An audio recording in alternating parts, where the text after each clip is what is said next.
Hello বন্ধুরা, এই যে আজকে দেখো রুই মাছ ভাজা হচ্ছে। রুই মাছ দিয়ে আজকে ঝোল করব ফুলকপি, কচু, আলু দিয়ে। এই দেখো ঝোলের জন্য নিয়ে নিয়েছি এখানে ফুলকপি, আলু, কচু আর এই অর্ধেক টমেটো গ্রেট করে দেবো আর আদা গ্রেট করে দেবো, পেঁয়াজ। হালকাভাবেই করব ঝোলটা। এইরকম ঝোল খেতে কিন্তু শরীরের পক্ষে খুবই ভালো। তো চলুন কীভাবে করছি দেখাই। এখানে মাছটা ভাজা হয়ে গেছে, তুলে নেব। বন্ধুরা, প্রথমে কালো জিরে ফোড়ন দিয়ে নেব, এরপর ফুলকপিটা ভাজা ভাজা করে নেব। আমি একবারেই সব কিছু দিয়ে তুলব, এখানে আলাদা করে আর ভেজে তুলছি না। এরপর দেবো আলু, আলুটাও একসঙ্গে ভেজে নেব।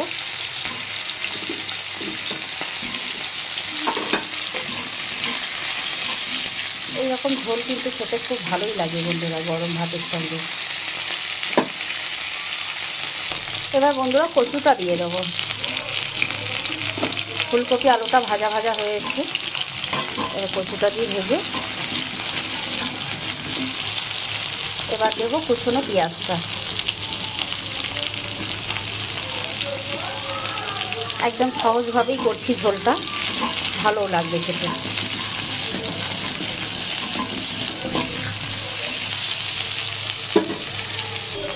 বন্ধুরা, এবার এক এক করে গুঁড়ো মশলা দেবো। প্রথমে দেবো পরিমাণ মতো নুন, যেহেতু ঝোল হবে তো একটু নুনটা রাখতে হবে। তারপর দেবো ধনে জিরে গুঁড়ো, আমার একসঙ্গে কড়াই থাকে। এবার দেবো পরিমাণ মতো হলুদ গুঁড়ো, সামান্য দেবো লঙ্কার গুঁড়ো।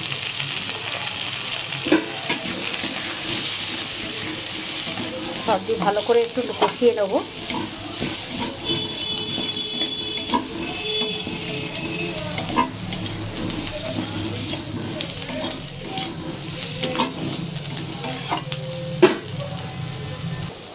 বন্ধুরা, এবার দিয়ে দেবো যে আদা আর টমেটোটা পেস্ট করে রেখেছিলাম সেইটা। এইটা দিয়ে ভালো করে একটু কষিয়ে নিতে হবে, যাতে টমেটোর কাঁচা গন্ধটা না থাকে।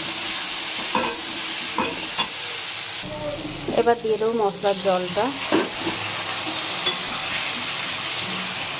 মানে ওই যে টমেটোটা আদাটা ছিল ওই জলটা দিলাম।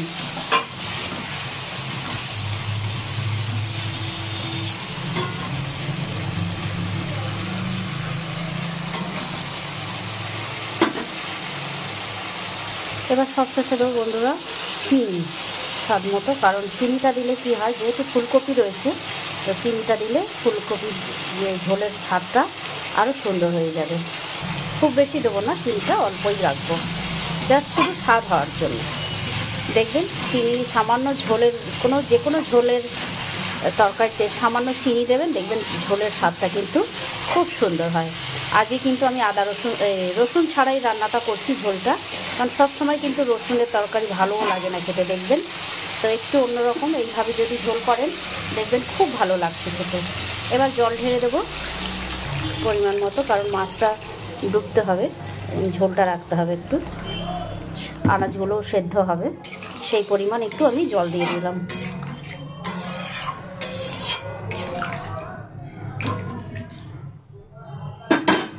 আর একটু সামান্য দেব। বন্ধুরা, একবার এইরকম একটু ঝোল বানিয়ে দেখবেন, দারুণ লাগে খেতে ভাতের সঙ্গে, গরম ভাতে। তো ঝোলটা ফুটে উঠুক, তারপর আমরা মাছটা দেব। দেখো বন্ধুরা, ঝোলটা ফুটে উঠেছে, এবার আমি মাছগুলো দিয়ে দেবো।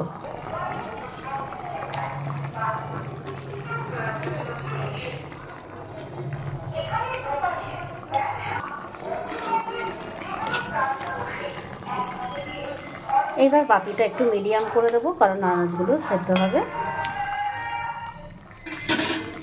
তো বন্ধুরা, ঝোলটা হয়ে গেছে, সেদ্ধ হয়ে গেছে সবজিগুলো পুরোপুরি।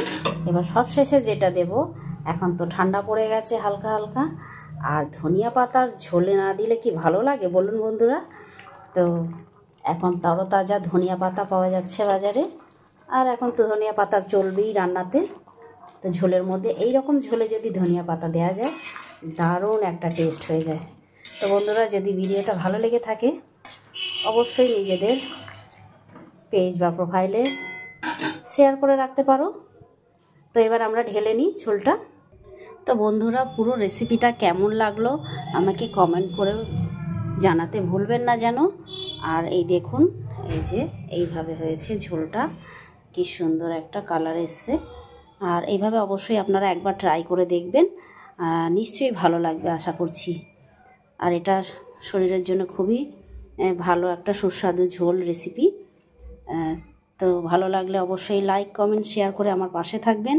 আর যারা এখনও আমার ফেসবুক পেজটাকে ফলো করেননি অবশ্যই ফলো করে দেবেন। সবাই ভালো থাকবেন, সুস্থ থাকবেন। টাটা।